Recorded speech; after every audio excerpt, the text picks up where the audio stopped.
We are live everywhere. Rumble, good morning. YouTube, good morning. Facebook, good morning. X, good morning. LinkedIn, good morning. Instagram, good morning. TikTok, good morning. Please like the live as y'all are coming in on TikTok. Let me make sure we are active over there on X. Are we working on X? Yes, we are working on X. As y'all are coming in, shout yourselves out in the comment section. Let me know where y'all are checking in from. Tell me your locations as y'all are checking in. We're going to get started in about 45 seconds. Hope everyone's had a great weekend. It is a hot one in South Florida here today. I think a lot of people are on vacation this time of year. I think this is vacation time for everybody, the month of July. I was in the gym this morning. I got there a little bit, slightly earlier than I normally do, but it was like 30% of the normal crowd in the gym this morning. I think everybody's on vacation. Shout out to everybody who's not on vacation. Shout out to people still working, still getting up, still doing your thing, still building value, adding value, putting yourself out there to the world. Shout out to all y'all out there. I'm not really a vacation person, honestly, but that's not the topic here today. Today we're going to talk about a guy who actually is on vacation, at least for now. He's on a little bit of a vacation. We're going to talk about the cheating CEO. All y'all probably know about the cheating CEO. If you don't, go on whatever app you're on and you'll probably see the video of this guy actually getting caught. As y'all are checking in again, tap the screen if you're on TikTok. Please tap the screen on TikTok. Let's get the likes up, please. Get the likes up, please, and tell me your locations. We are live on all the platforms. We are good. Let me make sure I get some more ventilation going here because it is hot in South Florida this morning. Shout yourselves out in the comment section. Tell me your locations, and we are getting started in a moment. Let's see what we got on TikTok. Renee DU checking in from Greenville, North Carolina. Good morning. Yes, it is hot. Jennifer WWP from Tennessee. Congrats on the first comment, Jennifer. Ron Johnson from Ohio. Good morning. Shina H. Good morning. Shout out to you. King Works, Tuscaloosa, Alabama, over there on Instagram. Good morning. Marky Man, Sacramento. Good morning. Cynthia from Philadelphia. Cynthia, what part of Philadelphia are you in? Shout out to Philadelphia. That is my hometown. I am in South Florida. My hometown is Philadelphia. Shout out to Philly. Please keep liking the live as y'all are checking in. Kilo H from California. Good morning. Lahette checking in from Michigan. Good morning to you. And Bakersfield, California is in the building. Shout out to Bakersfield. I don't think I've ever been to Bakersfield. I haven't been to California, a lot of places, but not Bakersfield. So the topic here today, everybody, is a guy named Elazar Friedman checking in from Israel. Good morning, Elazar, over there on Instagram. Mr. Penn from South Florida. Good morning. Cynthia from North Philly. All right, shout out to North Philly. I heard they started to gentrify North Philly. I heard they cleaned up North Philly. When I was growing up, North Philly was not a place you wanted to hang out unless you knew the right people. North Philly was not a place to hang. But they started to gentrify North Philly. Last time I was in North Philly, I saw they cleaned it up a lot. They cleaned it up a lot, maybe not all the way, but they did do a significant amount of cleaning up. So topic here today is about Mr. Andy Byron. Those of you who don't know that name. Stars Tina, good morning. Good to see you. Andy, Tara Mills checking in from Broward County. Shout out to Broward County. Shout out to Fort Lauderdale. So Andy Byron is the CEO of a company called Astronomer. It is a $1 billion company. And he got caught in the kind of viral moment that you can't really use PR to get yourself out of this one, which is why he's on a vacation right now. From his company, he might be on a permanent vacation, but he can still make money. We'll talk about that. So he was at this concert at Gillette Stadium. And those of you who don't know, this was Coldplay was the concert in a stadium. Gillette Stadium probably holds 50,000 people, maybe even more than that. Andy Byron was on the Kiss Cam. So you know how they had a Kiss Cam that goes around the stadium and just shows couples or what looks like a couple, and then when they see themselves on the Jumbotron, maybe they kiss and everybody claps. Is this little gimmick that they do at every venue, every big venue. They have stuff like this. Please keep liking the live over there on TikTok. And it showed this man and this woman, they were in an embrace. So he was like standing behind her and he was hugging her from behind and they were swaying to the music, whatever the music was. And they saw themselves on the camera. All y'all saw this video, right? When they saw themselves on the camera, they both looked really shocked and surprised.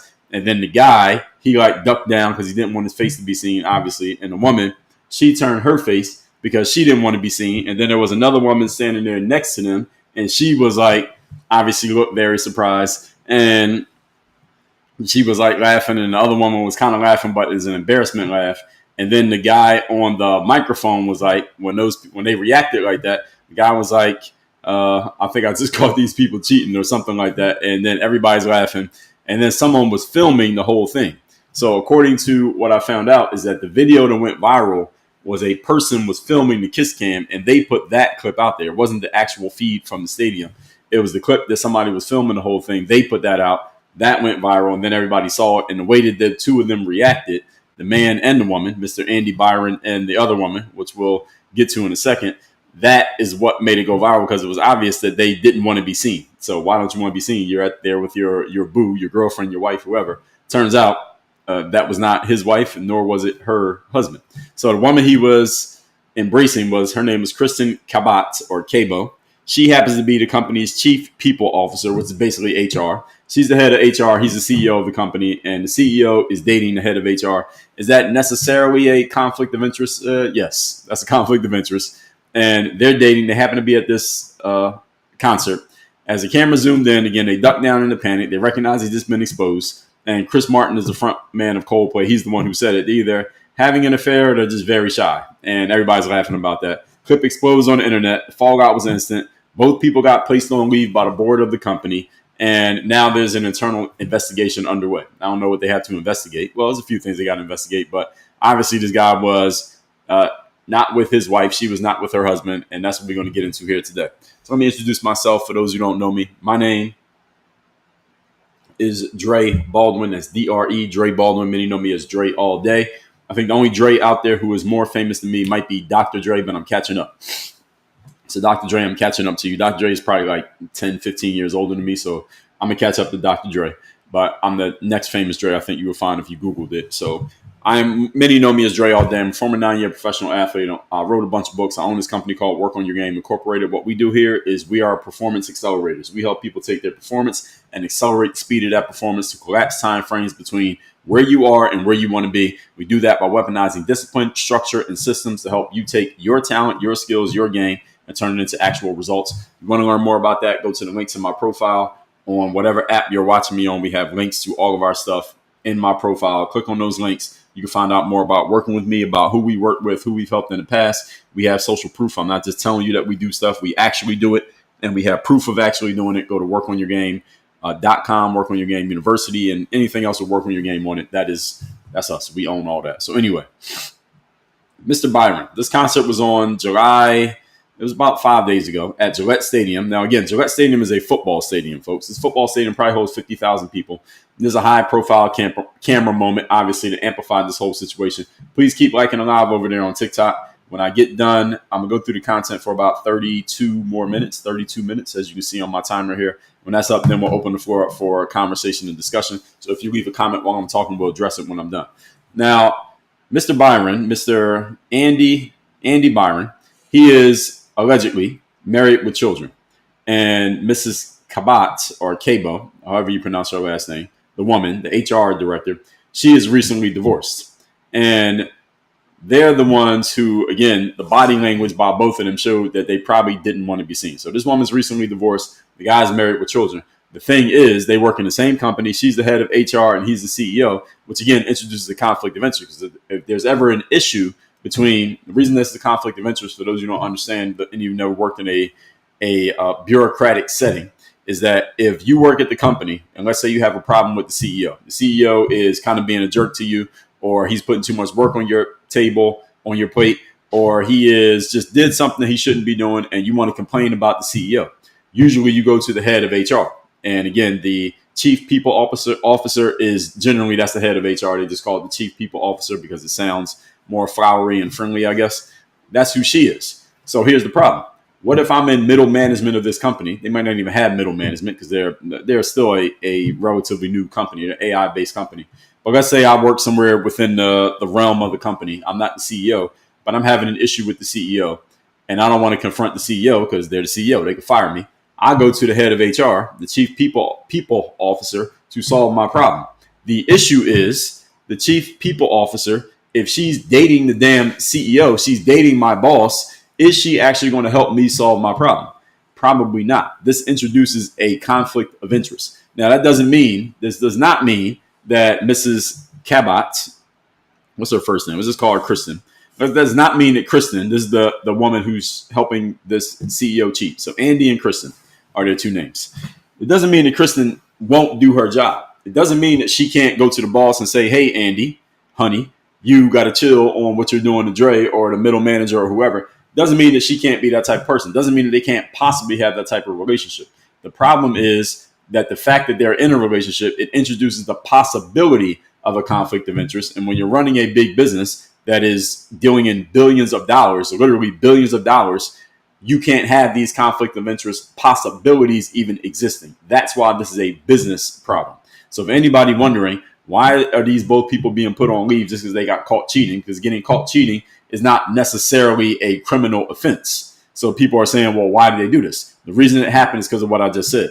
You can't have this possibility of a conflict of interest, even if everybody's okay with them cheating. Let's say, even if everybody was okay with it, that's still not okay. Even if this guy was single and she was single, it would still be a possible conflict of interest. It probably wouldn't go as viral as it did if that was the case, but it still is a possible conflict of interest because you cannot have this inside of a business. So Chris Martin, again, that's the guy from Coldplay. He's the one who kind of made this a big thing because of what he said, and everybody heard it, and just their reactions. Because when I saw the video on X, whatever day that was, Friday, when I saw the video, I didn't even hear the audio. All I saw was the video. And at first, I didn't even pay any attention to it. Like, oh, these people surprised, or they might have been cheating or something like that. Okay, so, but then when I found out who the guy was, and the video went more and more and more viral, then it became a bigger thing. So again, within 48 hours, this went worldwide. This is one of the reasons why both of these executives had to step down, not only because of what it was exposed that they did, but also the fact that it went viral and the whole world is talking about it. And again, this is not some mom and pop shop. This is a company that's $1 billion business. They've taken on a lot of money and funding. And when you take on money and funding like that, you are not just making the decisions yourself. And I was explaining this on X yesterday, but a lot of people don't understand about the structure of businesses like this. I will help all of you understand why this is a big deal. Let me pull up that information again about how much money this company has taken on, so all of you understand why things are going where they're going. So where is this? No, it's not that one. So this company, Astronomer, this is a privately held company, not publicly traded. Now, their estimated valuation is somewhere between $740 million and $1.3 billion following their most recent Series D funding round, which just happened this year in 2025. In other words, for those of you who don't know what that means, they just took on more investor money. More investors put more money into the company because investors invest money into a company because they believe that investing money in this company now the company is going to become more valuable in the future. So if you put in $1 today, that $1 today will be worth $10 in the future, and then you can get your money out. So you made a 10x return on investment. That's why people invest in companies. That's why people invest in things like the stock market, etc., because you are betting that the money you put in today will be worth more money in the future. That doesn't always happen. You are risking that you might lose your money if the money goes down, but they've invested in this company, and the valuation is somewhere between 740 and 1.3 billion. Now, why don't they have an exact number, and why is this called valuation? It's called valuation because the investment is based on the percentage of the company that you invest in. So let's say I go on, any of you remember the TV show Shark Tank? Please keep liking and live on TikTok. Those of you remember the TV show Shark Tank, somebody goes on there. Let's say I go on there and I say, hey, Sharks, I have this company called Work on Your Game, and I'm asking for $100 million for 10% of my company. So if I ask for $100 million for 10% of my company, any of you who knows that's simple math, how much am I saying my company is worth? Let's see if all of you understand basic math. Put the number in the comments. How much is my company worth? I'm asking for $100 million for 10% of my company on Shark Tank. How much am I saying my company's worth? Any of you have kids, you should have them watch episodes of Shark Tank and have them do this. Every time someone comes up and they say the number, pause the show and then ask your kid, hey, how much is that? How much is the company worth? They're asking for this much money for that much. So I'm asking for, again, $100 million for 10% of my company. How much am I saying my company is worth?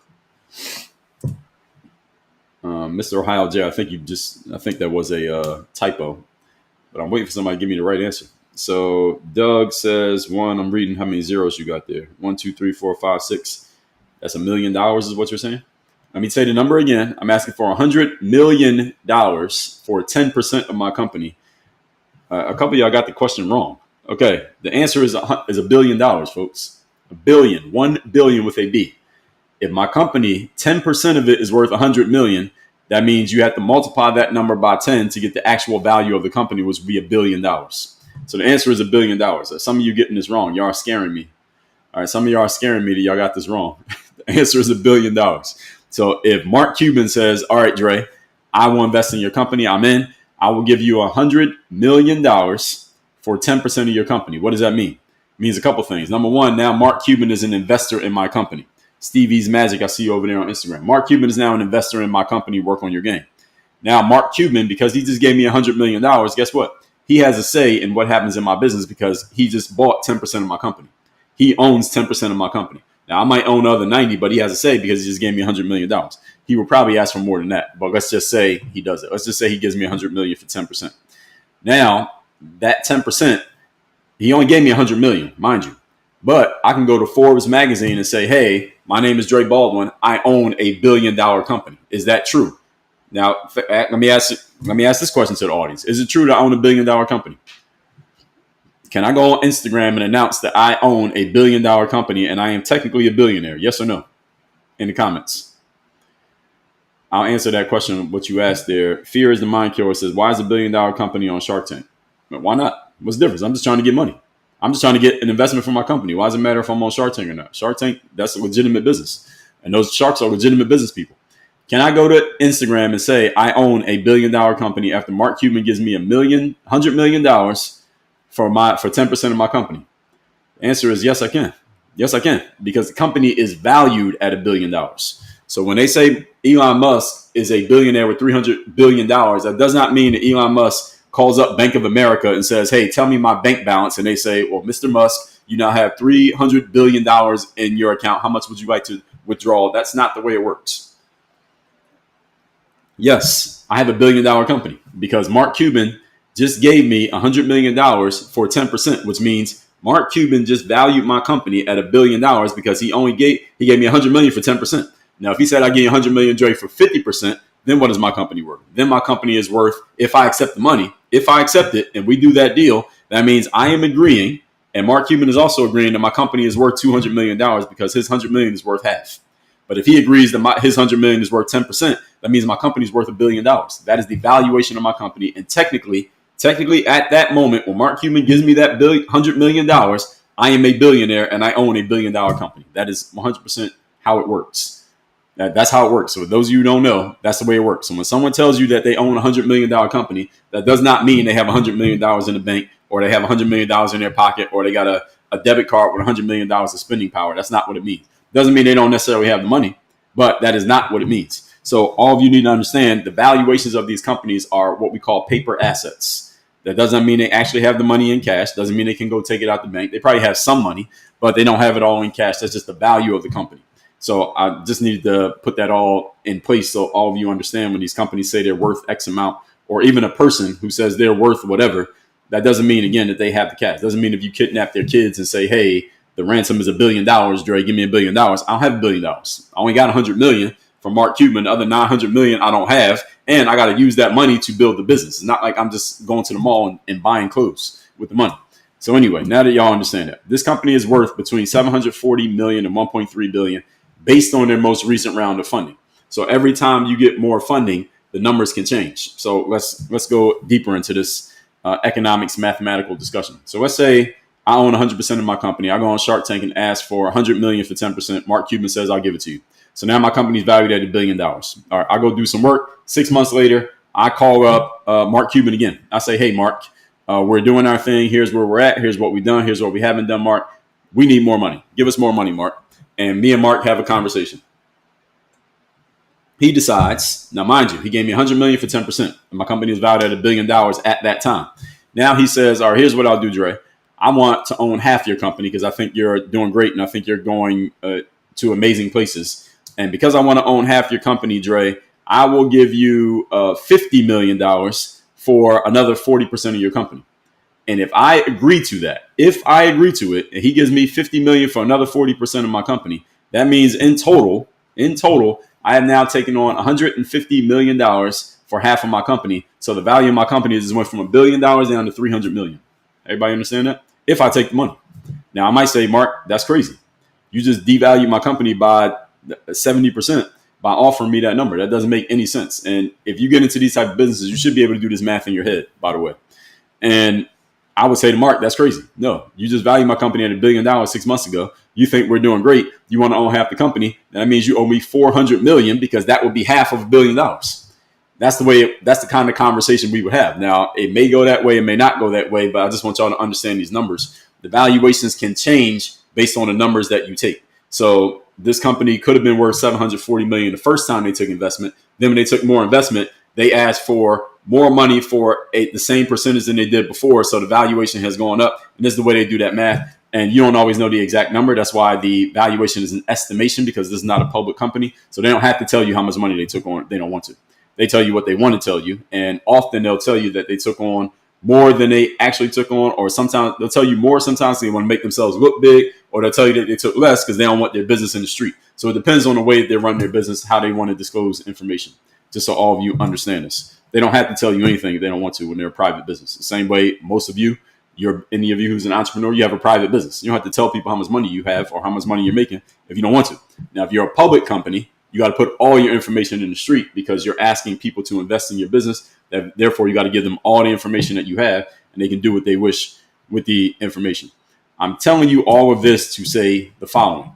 The reason why Kristen and Andy, that's the HR director and the CEO, both took leave right now, and I would bet they're probably not going to come back, but maybe they will. We don't know. Is because they've taken on investors. And when you take on investors, those investors have a say in your company. So let's go back to our theoretical scenario. Now, maybe this will really happen. Maybe Mark Cuban will give me $500 million for half my company. Maybe he will. I got to call Mark and let's see. But going back to this scenario that for now is theoretical. Once Mark Cuban owns half of my business, guess what he also gets? Not only does he own half the business, he also has a whole lot of voice in what the hell happens in my company. I say, we're going to do this. Mark Cuban says, I don't think we should do that. We should do this instead. Well, we got to have a conversation. I can't just overrule him because he owns half my company. All right, we got to have a conversation. Now, I probably wouldn't sell him exactly 50%. I would sell him 49%, and I would keep 51%. So I actually, if push comes to shove, I can overrule him. But let's just say I keep taking on investors. I got a bunch of investors. Let's say we get to the point that I got a bunch of investors. Let's use Shark Tank as an example, because all you know these people. So let's say Damon John buys 25% of my company. He gives me $250 million. And Mark Cuban wants 25%, so he gives me $250 million. And Kevin O'Leary wants 25%. He gives me $250 million. So that's $1 billion valuation, because I got 250 for 25. Hopefully I'm not going too fast for you all to calculate this. So I have $750 million that I have been invested in from these three sharks: Damon, Mark, Kevin O'Leary. My company's worth $1 billion. They gave me $750 million. I own 25% of my company. Each one of them owns 25% of the company. None of us has full say over the others in the conversation. But let's say I decide I want to do something, and then Damon and Mark and Kevin, they come and get me on a conference call and say, Dre, the three of us don't think that's a good idea. Well, guess what? I got to do what they say. Why? Because the three of them combined owns 75% of my company. I only own 25%. The three of them get together and they say we should do this. They can overrule me, even though it's my company, because I only own 25%, but the three of them combined is 75%. This is how things work in these publicly traded companies, is that shareholders can get together. These are called shareholders. People who invest in your company and they own a percentage, that's called shareholders. These people can get together, and you can call it collusion if you want. You want to make it sound negative, but they can get together and basically overrule other people by just teaming up. So you look at a company like Elon Musk. A lot of people say, well, could Elon Musk get kicked out of a company like Tesla? Elon Musk only owns about 13% of Tesla. Only. Tesla's worth a lot of money. He owns only 13%. But that 13% is more than anybody else owns. So he has a majority holding in the company. So push come to shove, he can overrule pretty much any other individual investor who has a conflict with him, while at the same time, investors could get together and team up and they could try to do the same thing Elon that just gave you in that hypothetical scenario. However, keep liking alive over there on TikTok. They probably won't do this because right now Tesla is doing well. Elon is the face of the company and he has a positive influence on the company doing business. They wouldn't want to push him out because why would you?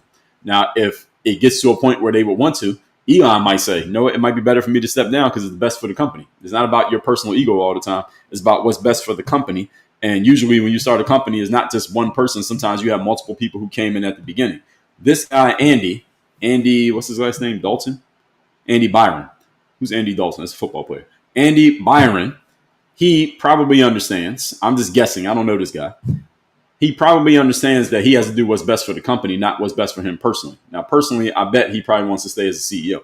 But he understands as a businessman what's best for the company and his co-founders, because he started this with multiple people, what's best for the entire company is that he gets out the way so the company can continue to do its thing and not have the stain of his name on it, because right now his name is stained because of what just happened, because of that viral video. So they got both of these people on leave, administrative leave, and the CFO is this guy named Pete DeJoy. He's the interim CEO. Now, Pete DeJoy is one of the co-founders of the company. So this company didn't start with just one guy. It started with multiple guys. Pete is one of the guys that started. He took on the CFO, was the chief financial officer. Andy became CEO, chief executive officer. There are different roles. You got chief technology officer, chief marketing officer, different titles in different companies. So this guy, Andy, took down his LinkedIn. Appears he deleted or disabled it, probably. I would guess it's probably a good thing to do. His wife, allegedly, according to what I heard, I didn't verify this, but what I heard is that his wife, people found her on Facebook. And you know, when you go viral like this, people find out everything about your damn life. They find out who your kindergarten teacher was. So they go find his wife on Facebook. She allegedly took his last name off of her Facebook profile. So now she has her maiden name again. They allegedly had 3 kids. People are floating around this picture that was allegedly of her and then comparing it to the girl that Andy was with. And we're going to get into that in a moment. And they were comparing that, and they're saying, oh, the woman's going to be rich because she's going to sue him and divorce him, et cetera, et cetera. We don't know exactly what's going to happen. And we also don't know the backstory of that relationship. I don't want to make too many assumptions, but I will tell you what I think about this, looking at it big picture, as I like to do. So that's the situation with on the home front, at least as far as we know. Now, the board has confirmed that there's going to be a full investigation underway into potential ethical and professional violations. I already explained this to you all. Please keep liking live on TikTok. Potential ethical and professional violations is you cannot have the head of HR, who is basically the cop of the company. Head of HR is basically a person who can play police officer on anybody else in the company. And head of HR has a lot of power because the head of HR theoretically should be able to hold even the CEO accountable. So the CEO cannot overrule HR. HR says, hey, CEO, you're wrong. You got to go and fix this situation with the maintenance man. The CEO has to listen to the head of HR, theoretically. All right, I'm just putting that in simple terms. So if the head of HR is in a relationship with the CEO, then again, you have this possibility that the head of HR won't enforce certain rules on the CEO because of that personal relationship. That can't happen in a privately owned company, even though they're private, because they got a bunch of investors. So let's say I'm an investor in this company, which is called Astronomer.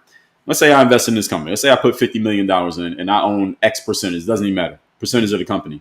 And then I find out about this, that the CEO of the company, because that's who I really invested in. When you invest in a company, you're investing in the boss, whoever the CEO is.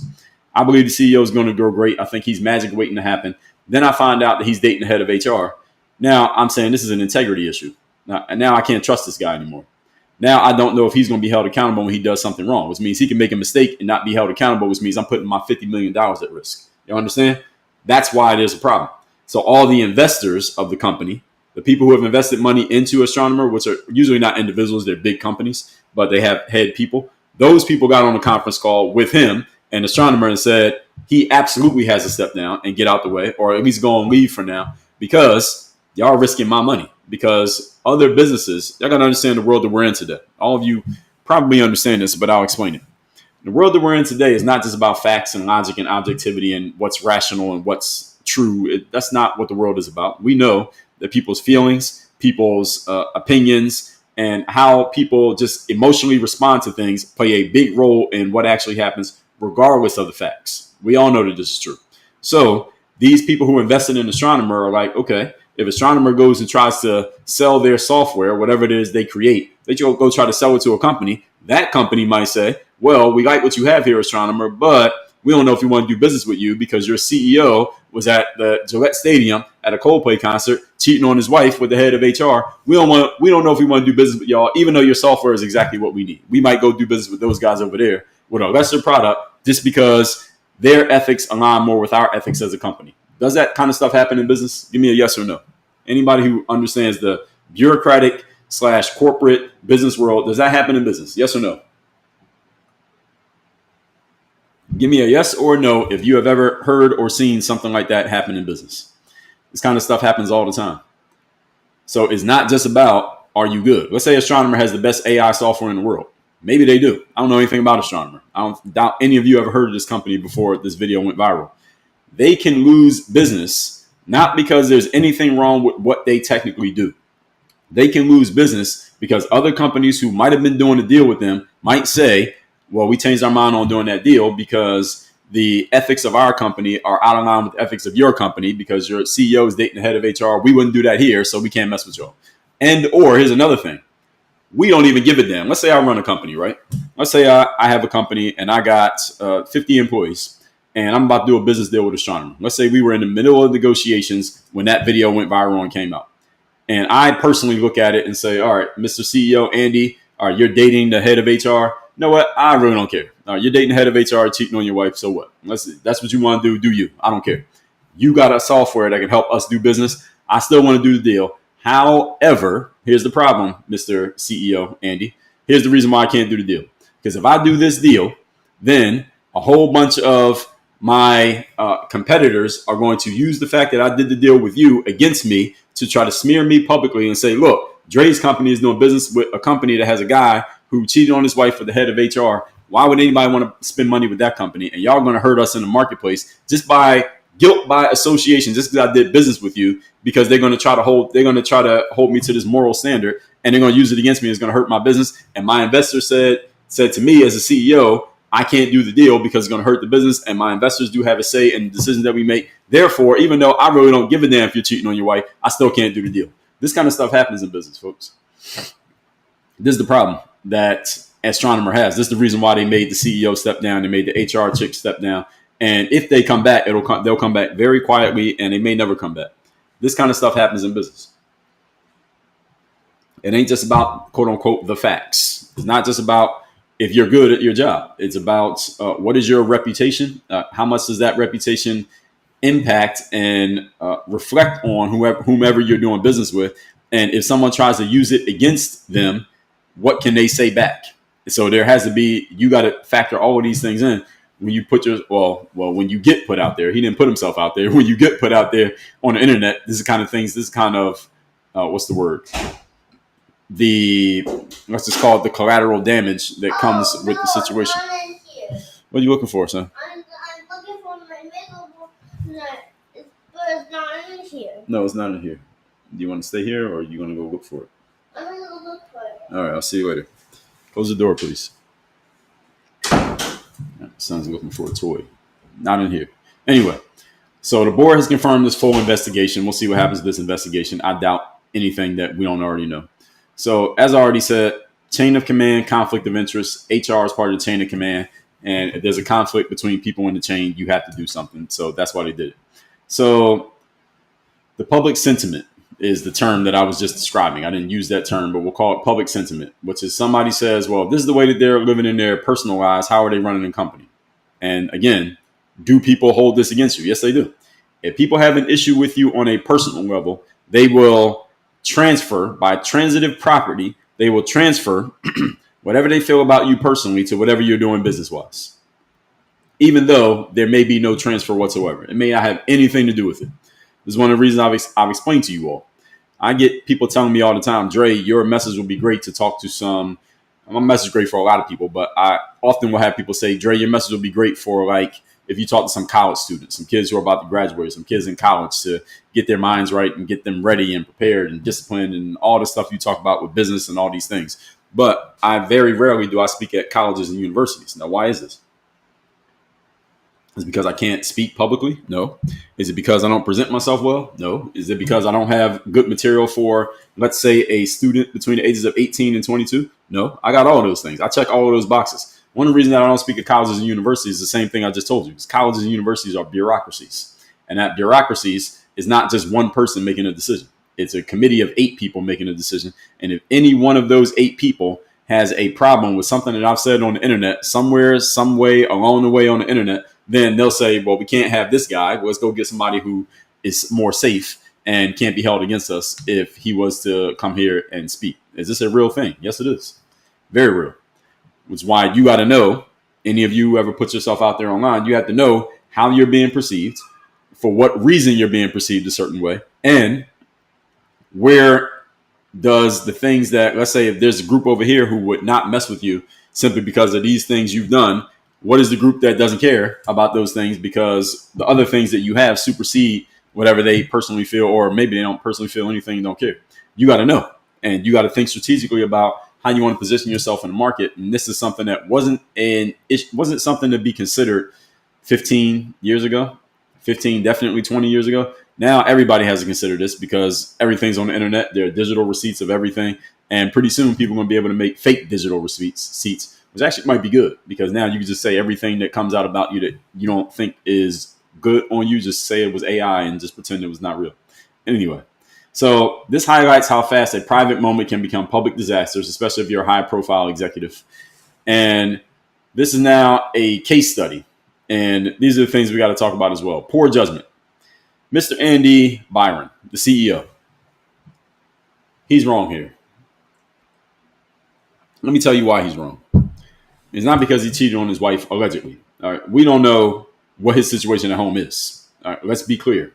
For those of you who don't have enough life experience, but I'm going to ask the question, some of you can answer it.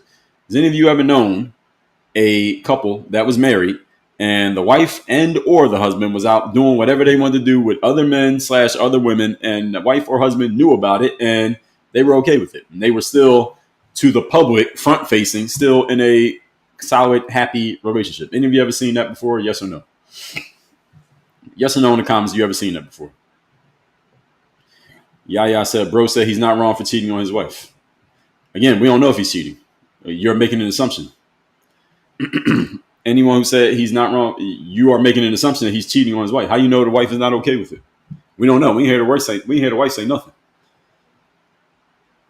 She might know exactly what he's doing. He might have been doing this. That HR woman might be one of many women that this dude has outside of his at-home situation, and the wife is all right with it as long as he keeps paying the bills. He keeps that roof over the head. He pays for all the groceries, and he can, they can go to the birthday parties and put on a smiling face. The wife might be, all right, I'll take this.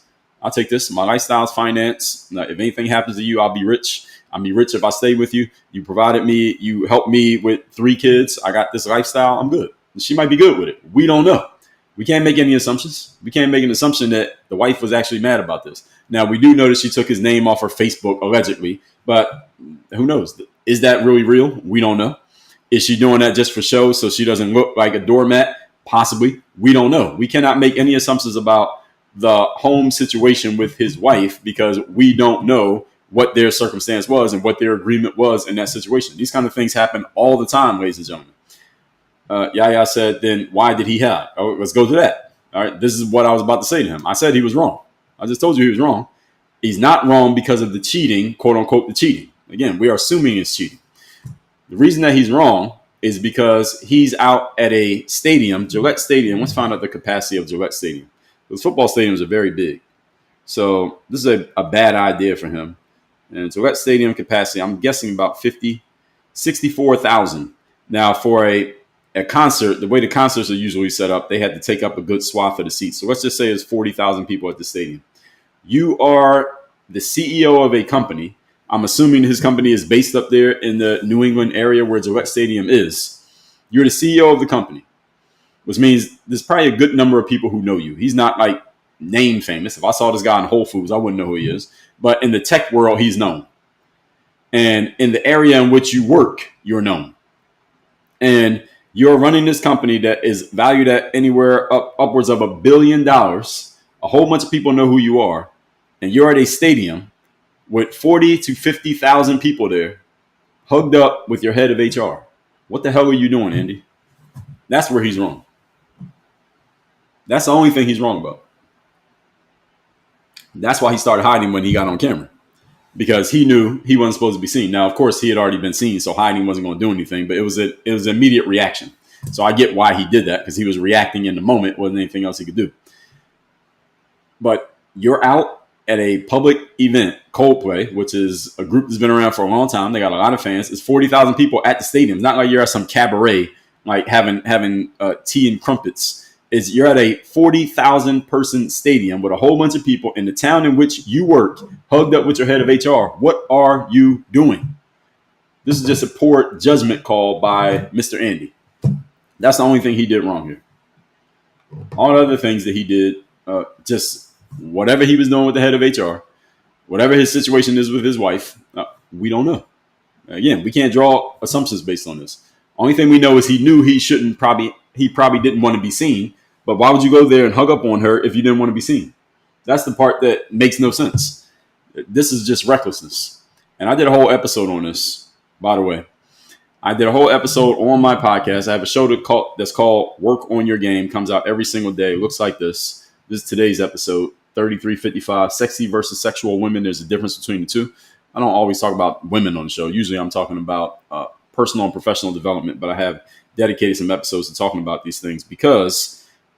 And often if I'm talking about males and females, I'm usually talking about men, not females, because I'm a male. It's easier for me to talk from the male perspective. But I did an episode on, where is it? The male lack of discipline epidemic. I got to find it here. I just saw it. The male lack of discipline epidemic was episode number 3324. You see it right here, about a month ago. Male lack of discipline epidemic. I did a whole episode on this. This right here by Mr. Andy, this is just a lack of discipline. And again, let me be clear what discipline I'm pointing out, because I don't know his situation at home. I don't know his situation with the HR woman. All right, obviously, he's doing something with her because he's hugged up on her at the concert. But we don't know what the arrangement is. Look, him and, listen, y'all just saw the Diddy case. Did y'all not just see the Diddy case? Okay, so look, him and the HR head and his wife might all be, it's possible. Y'all saw the Diddy case, didn't you? All right, let's not draw any conclusions here, folks. We can't make any assumptions just because of what you saw on the internet. We cannot draw any assumptions here. The problem and the reason that he knows that that's bad for his business. He might care more about the business than he cares about the home situation. Again, we don't even know what the home situation is. He knows that him and that HR woman being seen hugged up like that is bad for business and bad for both of their jobs, bad for both of their careers. That might be why he started hiding. Might not be because of his wife. Might not be because of his wife. Now, he can go get another woman. He's the CEO of a tech company worth $1 billion. I think he could find a woman pretty easily. I mean, just my 2 cents. So the problem here, what he did wrong is doing it in public. Because let's say the same thing happened, but they were at the house watching the Coldplay concert on YouTube. Nobody would know about this. They wouldn't have went viral. We'd be talking about something else today. But he was doing the same thing. See, this is the moralizing, and this is where the moralizing comes in. And this is what happens when something gets public, is that people start moralizing. What is moralizing? Moralizing is when a person, that would be you, sees something that somebody else is doing, someone who you don't even know, and because you judge what they did as wrong or bad or below the line, something that you would never do, allegedly, then people start judging that person and wagging the finger at that person like, you're doing the wrong thing, you're bad, you're this and you're that. See, I don't like moralizing. I don't like when people moralize at all. That's why I'm not moralizing about this guy. I'm just holding him accountable based on a simple first principle that, dude, you know that if the world knew about you being hugged up with the HR woman, that would look bad. Let's just talk business. I have no idea what you're doing at home.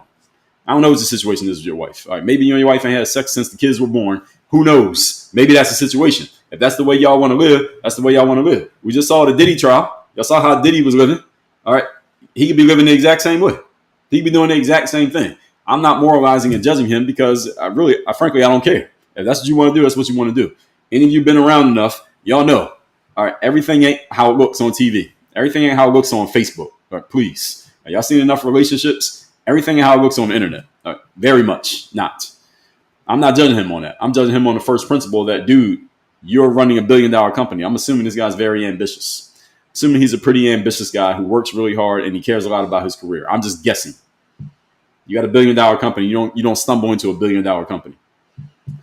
So why would you mess up the money by doing something that you know you don't want the world to know that you're doing? You know you don't want your investors to know you're doing that. You know you don't want your staff to know you're doing that. Why would y'all go in public and do it? I don't even blame the woman because she's with him.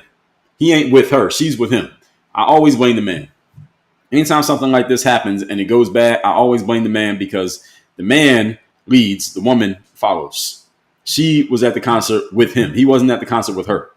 So this is all on you, Andy. You messed up. Just on that point alone. Whatever's happening at home, that's between you and her. And y'all might already had that worked out. She just got a save face right now. Possibly.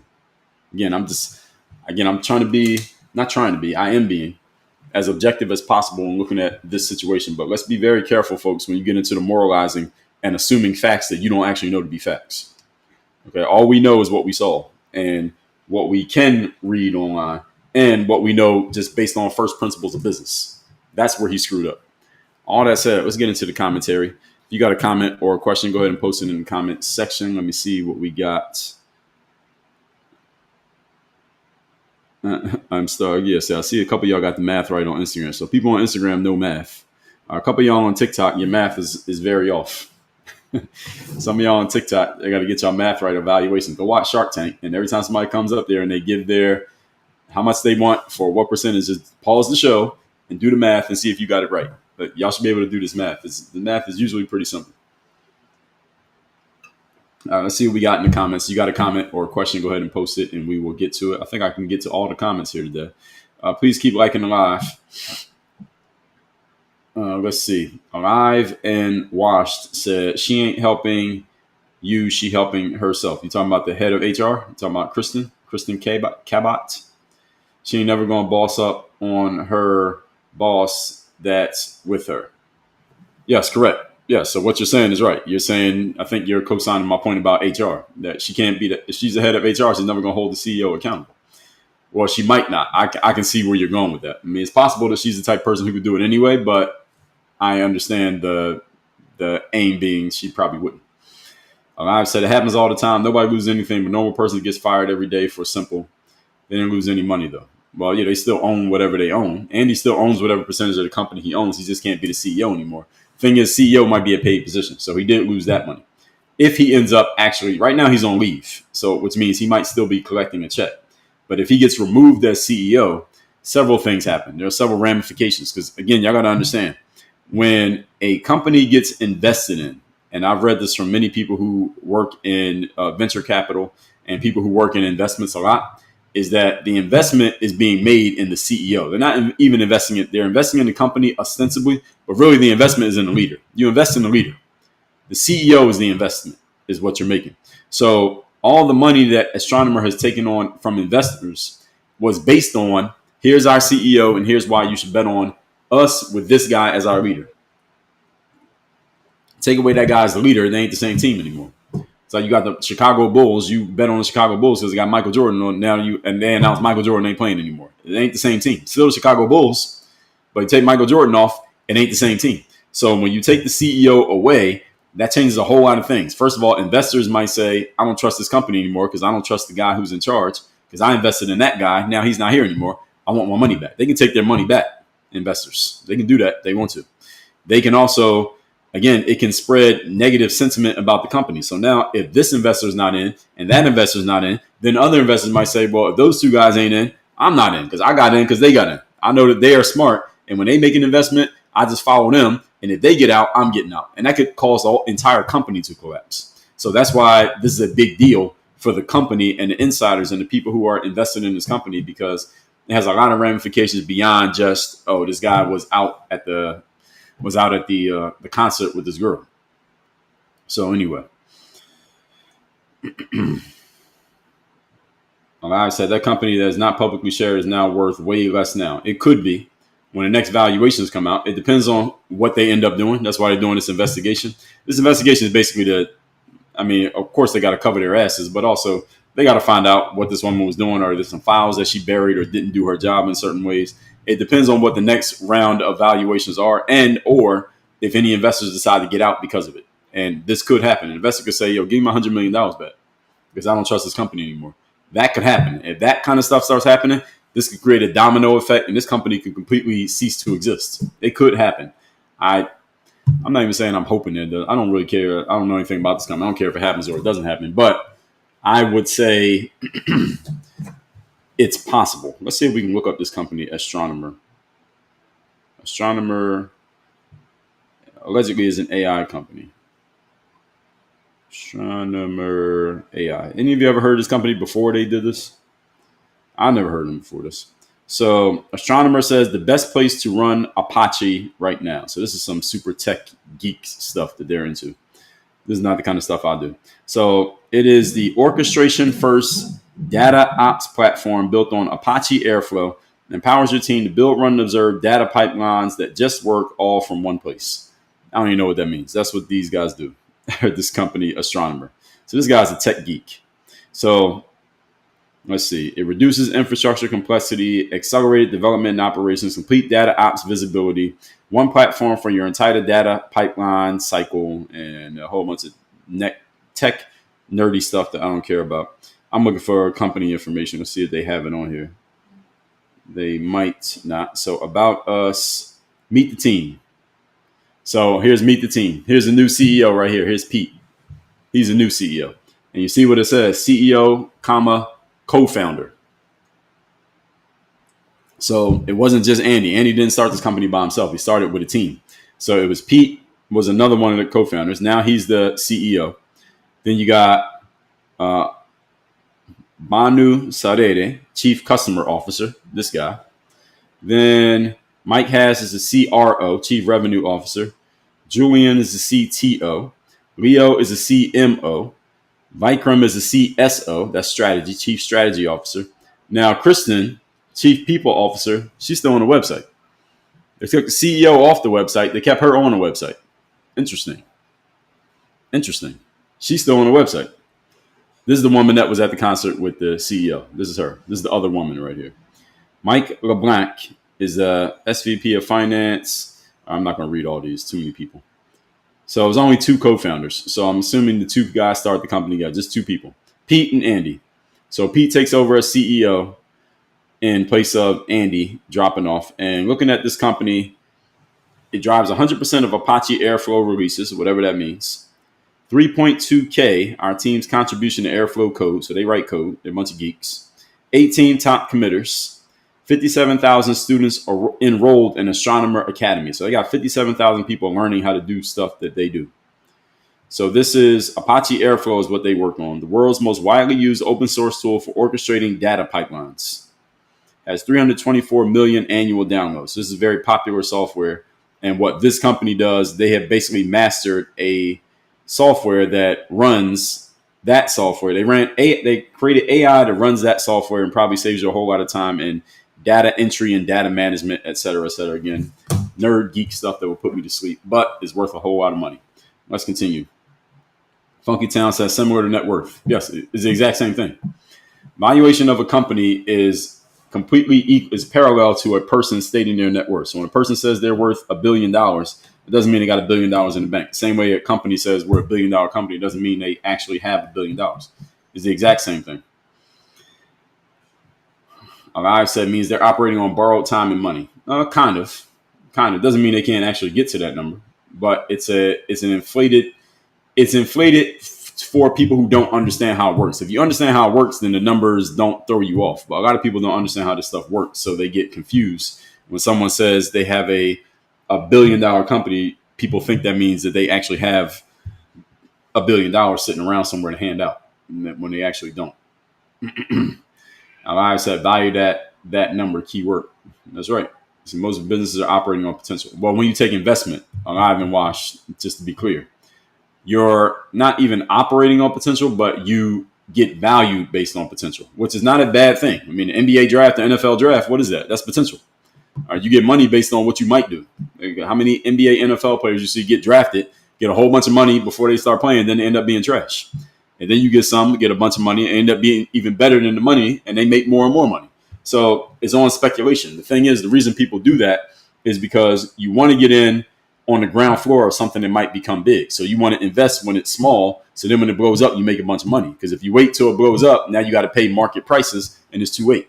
So you think of a company, an NBA team drafting LeBron James, they got a great deal because they got LeBron before he proved that he was amazing. People thought he would be amazing, but we didn't know. Then when he proved that he was amazing, well, we got a great deal. Look, we got this guy. He became even better than we thought. And they didn't have to invest that much up front. Now, if you invest in LeBron, well, I don't know if now is a good example. He's almost at the end of his career. But let's say when LeBron was in his prime, let's say the years when he was in Miami, he was in his prime, you invested in that, you had to pay top dollar because he was already proven. So it's the same thing with companies. You want to invest on the ground floor. You invest on the ground floor of a company like Spotify, Shopify, Amazon, Uber. Had you invested when that company hadn't even blown up yet, imagine how much money you would have made. So it's all part of the game. It's all part of the game. You win some, you lose some. And this is the game of investing in the game of business. And if you want to give yourself an opportunity to win big, you have to put yourself in a position where you could possibly lose. When you put yourself in a position where you can't possibly lose, then you also are in a position where you can't really win. You can't lose and you can't win. You're stuck in the middle. This is usually generally known as employment. You're not in a position to win big because if the company sells and blows up, you don't get any money. And if the company goes out, you don't lose any money. You just go get another job. So you're kind of stuck in the middle. I was having a lot of this conversation on X yesterday. So for those of you not on X, follow me on X. My name on X is Dre All Day. Or just look at my name, Dre Baldwin. I said devalue begs the question, who is evaluating? Investors and consumers. And markets, people who just evaluate the market for a living. So you have journalists whose very job is just look around at companies and look at investments and give you their opinion. And if they give a good opinion, your value goes up. They give a bad opinion, your value goes down. And it doesn't mean that they're always right. Alive and Wash, thanks for the badge. Guest, thanks for the follow. Paul Joseph, thanks for the follow. Marky Madge, congrats on the gifter badge. Kiwi, good morning. Carla, Indiana, good to see you. Rinsing Palm Beach said, juicy topic today. Yes, it is a juicy topic today. Kiwi said, too many feels involved. Well, it's humanity. You get people involved, you're going to get emotions involved. That's pretty much what it is. Session said, it completely happens. Companies wouldn't like the optics. Exactly. This is all about optics. And when it comes to the optics, sometimes you got to play the game. Even though you may think it's complete nonsense, it's still part of the game. Rinsing Palm Beach said, that was the first thing I thought when I saw the live cam. Colleen said, yes, I totally refuse to do business with woke companies too. Yeah, so see, that's an example. So there are some people who won't do business with a company when they're woke. And there are some people who won't do business with a company if they're not woke. Or if you don't like BLM, they won't mess with you. If you're conservative, they will mess with you. And if you're on the left, then they won't. So you got to find out. These days, more and more people are planting their flags on stuff like this. Personally, I'm not into it, but a lot of people and businesses are into this, that if you are not on the same side as me socially, personally, on certain subjects, then I will not do business with you professionally. And so it is a real thing. Casey says a bad look for the company. Yes, exactly. Which is why they replaced the CEO really quickly. Yes, please keep tapping the screen, everybody. Fan club, thanks for completing the first stage of the quest. Casey said, know your audience. Yes, got to know your audience. Or when you put yourself out there, your audience will start to show themselves to you. All right, so a lot of you know what I'm talking about when it comes to those relationship things. Casey said, regardless of who knew or didn't know, is going public is another level and a bad look for the company. Yes, exactly. The fact that it went viral is the issue. Had this happened, like, let's say somebody saw him at Starbucks with the girl holding hands, this wouldn't be a news item. We wouldn't know about it. Something still would have happened, but it wouldn't be stuff that people like me are talking about. Kyle said they didn't react the way they did. I don't think it would have gone viral. Yes, I agree. The thing is, are you expecting that? I'm assuming that they went to the concert not expecting to be on the damn Kiss Cam. In fact, they ended up on the Kiss Cam in front of 40,000 people. And the way they reacted was, again, it was shock and surprise. If you don't think you're going to be on Kiss Cam at the middle of a stadium, then you end up on the Kiss Cam. When the first time you see yourself, you're like, oh, there I am. And you ever been to an event like that and you ended up on the camera? As soon as you see yourself, you're like, wow, I didn't think that was going to happen. So they reacted, knowing that they were doing something that they don't want the world to know about. That's why they responded the way that they did, or reacted the way that they did. I think anyone would have reacted that way if they were doing the same thing. It's easy to say in hindsight, maybe they should have just chilled and act like it was nothing. Like, yeah, when you're cheating on your wife and she's out with the head of the company or you're the head of HR, that sounds easy, but could you actually do it? That's a different story. Angela said, monopolies. I lost my place. Monopolies, affairs, and news is not illegal until one uses mics to ignore. What does that mean? What are you referring to here? Traditional all day. Good morning. Good to see you. Mr. Ohio J, thanks for the share. Courtney, good morning. Thanks for the hearts. Courtney, you reach member level 17. Congrats. Angela, I don't know what you're talking about. I'm trying to follow what you're saying, but I'm not quite sure what you're talking about. Indiana Homegirl said, I typically blame the person with the most power, not the gender, but I get what you were saying. I always blame the man, Indiana Homegirls, for several reasons. Number one, I am a man. Number two, the natural order, the way it was ordained by a higher being is that the man leads and a woman follows. So if a man and woman are together and they do something dumb, I blame the man. Because the man is able to tell a woman, yo, we're not doing that dumb shit. No, we're not doing that. That's dumb. That's bad. That's a mistake. We're not doing it. The woman is not supposed to tell a man not to do something that's dumb if they're doing it together. The man should be in a leadership position and say, we're not doing this. I don't care how much power they got. I don't care if you are the maintenance man and you're dating Oprah. The man still says to Oprah, yo, we're not doing that because that's a bad idea. So that's what I say about whether I blame the man or woman. I always blame the man. Marky said Gavin Newsom cheated with his friend's wife and still got elected. Yeah, because he was able to the story went away. People forget about these things pretty quickly. So this guy, Andy, he might come back and be CEO again. Let's say he just disappears for about a year and he comes back and they bring him back as CEO. All of us are going to forget about this by this time next year. By next July of 2026, nobody's going to be talking about this anymore. And if he comes back to be CEO, it's not even going to be news because nobody's going to care. So we care now because it just happened. But next year, this will be over. This will be over by next month, actually. Angela said, a great salesman will go to the brain of the operation, not waste time speaking with any other 24/7. Well, theoretically, you're correct. You mean what you're saying is go to the decision maker, the check writer, is I believe what you're referring to. And yes, theoretically, you're right, but it's not always that easy to get straight to that person. So sometimes you got to play the game and you got to go through certain channels in order to get to that person. IT said the investigation presents the illusion of accountability. Well, let's just say that they don't do it.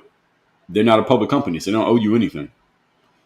That's what I'm saying. That's why I was mentioning moralizing earlier. So they don't owe anyone accountability because they're a private business. Now, if they're a public company and you got a bunch of investors who have invested in your company, now you owe people to show them what exactly you did. But if they never come out and present their findings or the outcome of this investigation, nobody can demand it because they're not a public company. So you own none of the company. You don't have a say in what they do. They didn't even have to announce that if they didn't want to. Like the fact they did the investigation, that was a gift that they threw to the public to even tell you that they're doing that. But if they didn't want to announce it, so you have no say if you're not an owner of the company. Only people on the inside actually can demand accountability. You can't demand accountability of a private business. Same way somebody can't demand accountability to you. Traditional said all because of an affair, allegedly.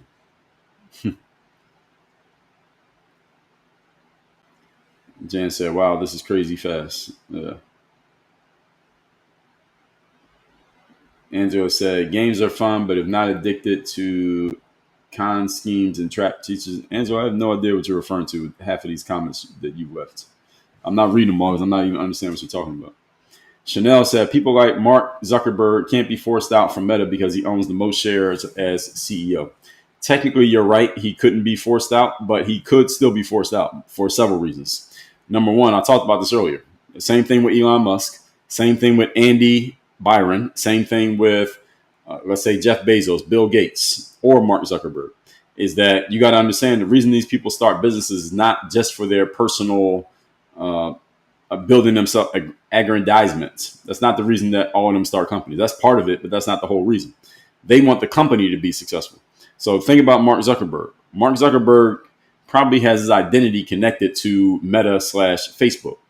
And if Meta/Facebook is in danger of failing because Mark Zuckerberg is the boss, Mark Zuckerberg might be overpowered by, I want the company to be successful. And then with me as at the helm, the company will no longer be successful. So you know what? I'm going to step down. Even though nobody can make me step down, I'm going to step down because I care more about the success of the entity more than I care about the success and aggrandizement of myself. So he can still be forced out by sentiment, not necessarily by logic, like you're saying, like logically, like people have enough power to make him leave, but he could choose to leave just because he doesn't want to hurt the company.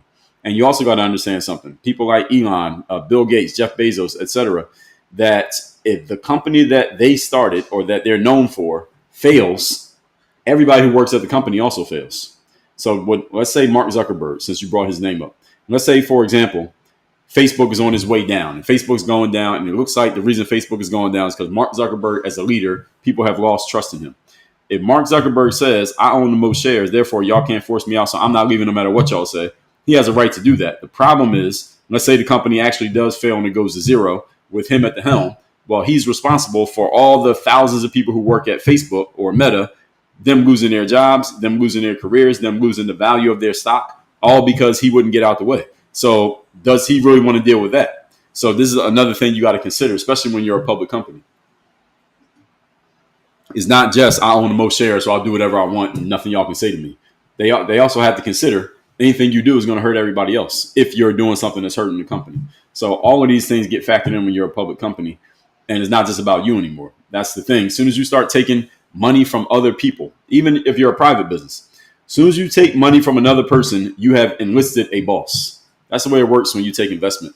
For those of you who don't understand how it works, even if your company is not public, if you are a private business and you allow an investor to give you and your company money, you now have a boss. You thought you started your business so you could be the boss. As soon as somebody gives you money, they're the boss. So if I go on Shark Tank and Damon John and Mark Cuban and Kevin O'Leary all give me money, they are now my bosses. Doesn't mean they can tell me what to do all day, every day, but it does mean that they call me, I got to pick up the phone. It doesn't mean that they offer a suggestion, I got to listen. It does mean that they say this should happen. I might have to do it, even if it's against what I think we should do. Why? Because I took their money. And they could always just say, well, and depending on the contract, they could say, well, Dre, you don't want to listen to what I'm saying. Give me my $100 million back. I don't want to lose that $100 million. I might have to listen to what they have to say. So this is what happens when you take on money, is that it's not just you do whatever you want anymore. So any of you who want to be in a position, those of you who are business owners, or you plan on being a business owner and you want to be in a position of doing whatever you want, whenever you want, don't take money from anybody. I mean, except your customers. Your customers and clients can give you money, but that's an even exchange. But if an investor gives you money because they're buying into part of your business, now you got to listen to that person. And the day that you don't want to listen, you still got to listen. Which is similar how it is with a boss, right? And if you ever had a job before, are there days you don't feel like listening to your boss, but you had to listen. Why? Because they're the ones giving you money. And if you stop listening, you lose the money. So what you want to do? Murphy said, only invest the amount you can afford to lose. Yes, generally true. Angela said, what a brilliant man. All he says is right, very smart, articulate, concise, precise, and on point. All right, Angela, I'm finally starting to understand the things that you're saying. Thank you. Angela said, investing is a personal path. Each human begging for reprieve since Army took over. And now, see, Angela, you went right, but saying something that I don't even understand what you're talking about. Carla, I appreciate you. Nate Cleaning said, what do I think of Forex groups? I don't know anything about them, so I can't answer that question. Jan said they should have never taken that chance if they didn't want to get caught. Oh, yeah, they shouldn't have gone to a concert with 50,000 people at it. That was the stupid thing they did. And it wasn't they. I blame the man. This is not the woman's fault. This is the man's fault. I bet he probably paid for the tickets. So he's the CEO. She's the head of HR. So he probably makes more money than her. He's the idiot. He's the one who messed up here. She just went with him. So this is where I stand, folks. If a man and a woman in an intimate relationship do something dumb, I'm always blaming the man. All right, just on the frame that I already explained to you. This is on the man. It's not on the woman. Angela said, monopolies or media giants are not illegal to prove. Again, Angela, I'm not understanding. Marky said, if they would not have reacted the way they did, they would not be talking about this. Yes, but I mean, they couldn't really control that. Linda said, you're correct. This is just a flash in the pan. Those who were not burned will move on. Everybody's going to move on from this in about 3 days. About 3 days, this won't be a story anymore. Traditional, thank you for telling everybody to tap the screen. We're at 71,000, folks. Can we get up to 75K? Renee said, love your what makes a high-value woman. Yes, I can change the light bulb, but let Hubs do it. Yes, that's right. So you hear that episode on my show. So I got a show that comes out every day, folks. It's called Work on Your Game. You can find it on your favorite podcasting apps for free every single day. It's about 20 minutes per episode, roughly.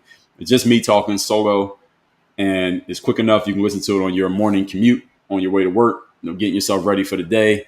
We knock it out in 20 minutes, and you can move on with the rest of your day.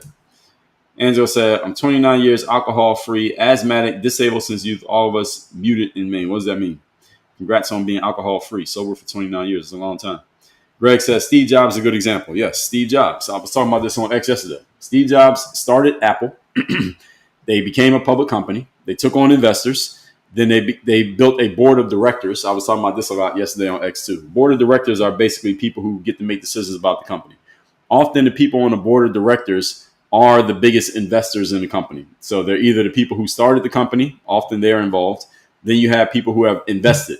So if, let's say, my company, I decide to go on Shark Tank and I get Mark Cuban to invest in my business, then I get a couple more investors. Let's say I get Mark Cuban to invest. Who's some other people I should have invest in my company?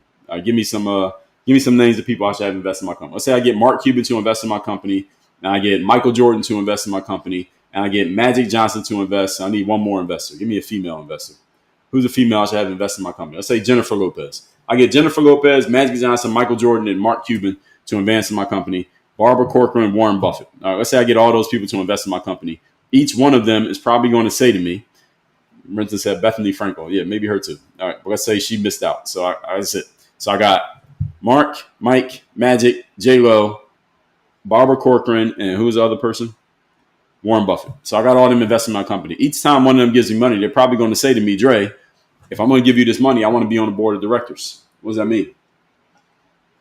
The board of directors is an organization that you create when you have a company, and especially when you're taking on investors, that allows all the major decision makers of the company to come together and decide what happens. They make decisions for the company. You don't have to work there to be on the board.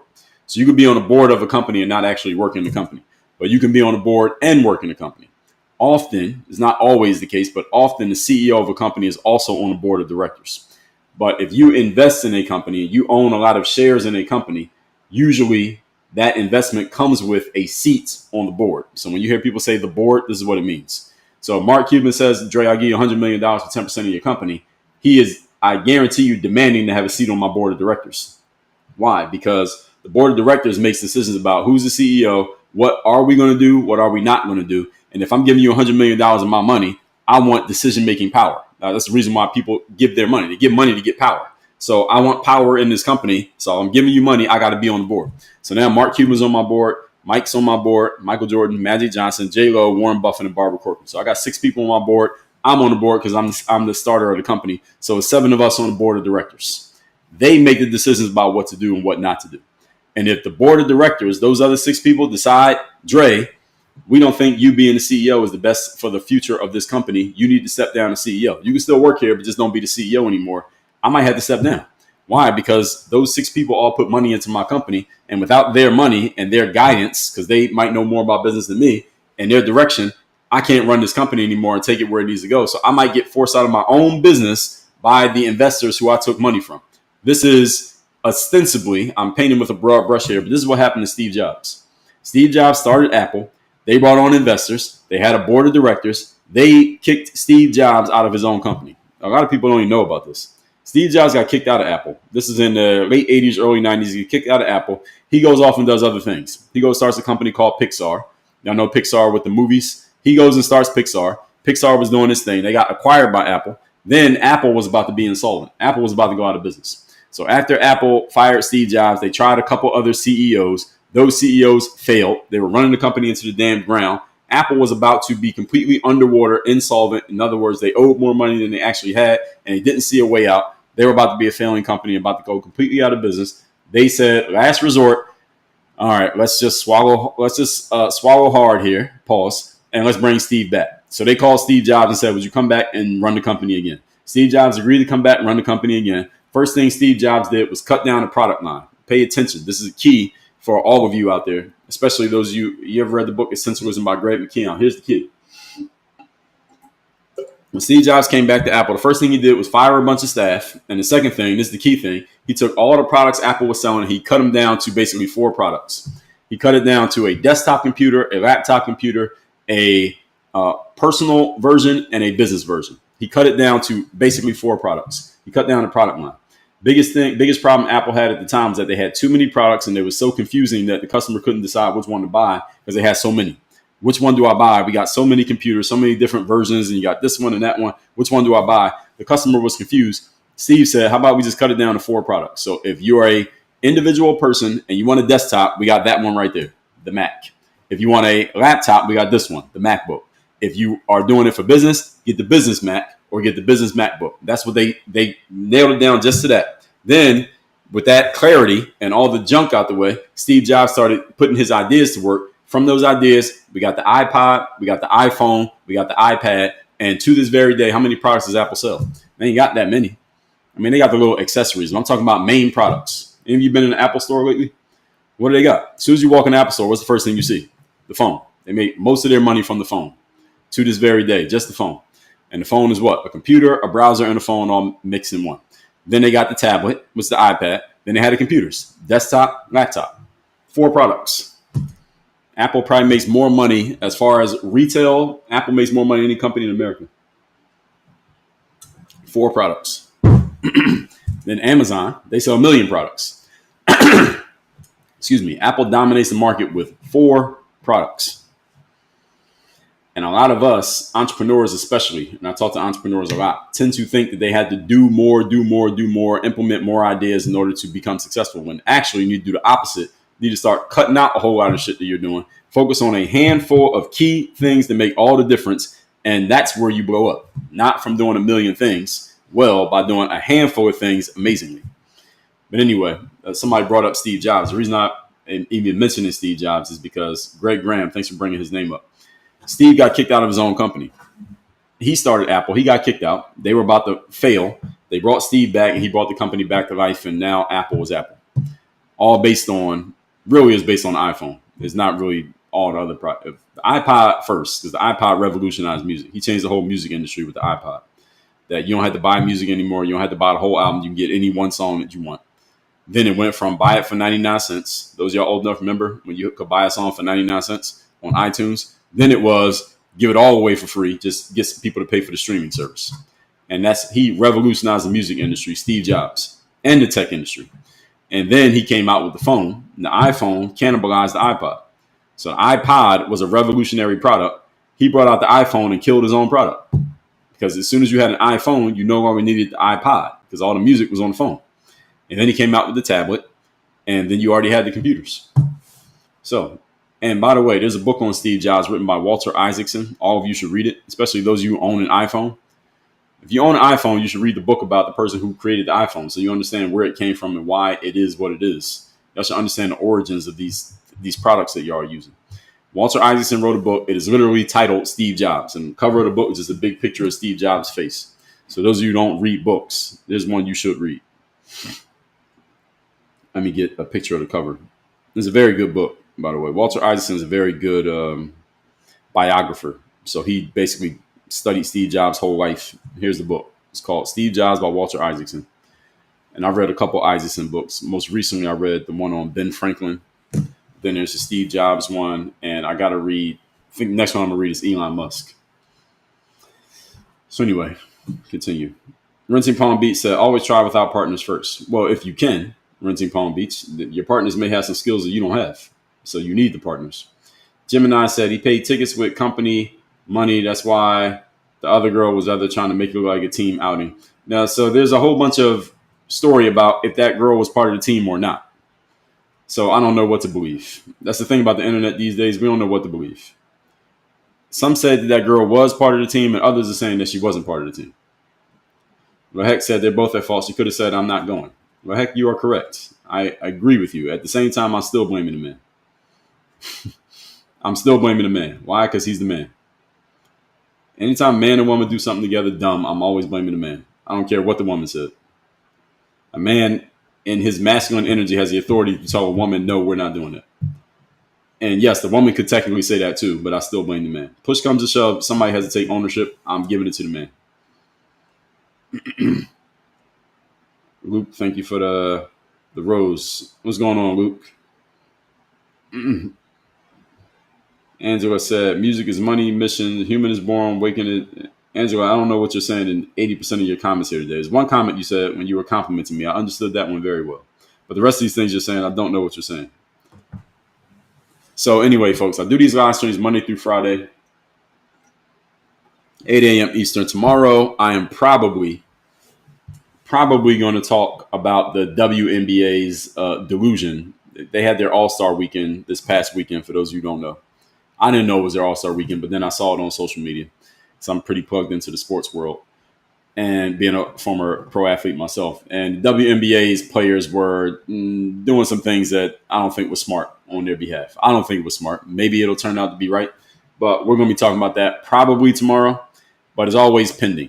Tomorrow's topic is always pending because something might happen today that pushes, everything else off the docket and changes my subject. So if something crazy happens today other than what normal business, then that might be the topic tomorrow. But as of now, the scheduled topic tomorrow is we're going to talk about the WNBA, the players sounding crazy over the weekend, looking and sounding crazy over the weekend. For now, we'll see. So Maddie said, to be honest, he didn't look very manly hiding like that. I agree. Yes. And again, it was dumb of him to even do that. Why did you go there like that? And then even if he went there, if he was just standing next to the girl, it wouldn't be no thing. He was just standing there. Maybe the kiss cam would have came on. They wouldn't have kissed. They could have just not kissed. But damn, if he hadn't been hugged up on her, they were just standing next to each other. Nobody would have thought, all right, next. They don't want to kiss. Next. They would have just moved on to the next person. Or you could just act like you don't see the camera. That happens sometimes too. I don't think I've ever been shown on the kiss cam in the event that I've been to. But if I didn't want to do it, let's say I'm with somebody who I'm not with, we just ignore the camera or don't do anything. But anyway, all sounds good in hindsight. All right. So my name is Dre Baldwin, Angela. DREBALDWIN. You're looking for my name. Work on your game. Also, if you look up work on your game, you're probably going to see my name. Let me Google work on your game. Let's see what comes up. But I do these live streams, by the way, Monday through Friday, 8 a.m. Eastern. So if you like this one, come back tomorrow, 8 a.m. Eastern. If you didn't like this one, you should come back tomorrow anyway. So if you just go to workonyourgame.com, I don't know why they have this bad, what is this? That's the word I'm looking for. This favicon that I have on one of my websites is not correct, but I'll fix that. So if you just type in work on your game, first thing you see is work on your game. It says discipline, systems, and elite execution. That is my company. So just go to work on your game. You just Google work on your game. It comes up and it takes you to this page, which is workonyourgame.com. Anything work on your game, we own it. Okay. So anybody looking for anything work on your game, we own it. I think they just haven't, DuckDuckGo just hasn't updated its systems yet because I know I changed that. They just haven't fixed it. So I'm blaming DuckDuckGo and Google for that, or just the internet in general. Let me look it up on the Google search app. So you look up work on your game on Google, it actually has it right. So Google's ahead of DuckDuckGo. So DuckDuckGo, y'all got to get your shit together. My book, Work on Your Game, comes out if you Google it. If you go on Google, then my YouTube channel comes up, one of my YouTube channels. Then DreAllDay.com comes up. Basically, everything that's supposed to come up comes up. All right, that's what happens when you look up Work on Your Game. And here's a picture of me and my books. Y'all can get these books for free. Just go to the link in my profile. Workonyourgame.live is the link in my profile on TikTok, by the way. And anything you need from me, you can send a DM or just go to just Google Work on Your Game, and it's pretty easy to find. All right, that's what we're doing. Angela said, nice to meet you. I do meet and greet with celebrities since youth with Tulsi most recently. We might talk about Tulsi as well. Tulsi put out some news about that 2016 situation, people claiming collusion to get Trump elected. We might talk about that this week too. Angela says, work on your game, a registered trademark. Yes, it is. We just renewed it recently, as a matter of fact. But of course, we're a registered trademark. I own Work on Your Game. I own it. Anything named Work on Your Game, I own it. You see anybody else using it, let me know. We will sue them. All right, anyway. I will see you all tomorrow morning at 8 o'clock Eastern, Monday through Fridays when we do these lives. If you want to engage with me, the only social media app in which I engage is X. My name on X is @DreAllDay. Let me pull up my X account so y'all can see it. My X profile looks like this. Dre Baldwin, you see my name right there. Dre All Day. This is the only social media in which I engage and do back and forths and respond to comments and all that stuff. Every other app, you can leave comments if you want, but I do not read or reply to comments on any other social media app besides on X. So if y'all want to engage with me, that's where you do it. Otherwise, you come here 8 a.m. Monday through Friday. I'll see you all here tomorrow morning. Everybody have a great Monday. We are out of here. Work on your game. Thank you, moderators. Also, thanks for the likes.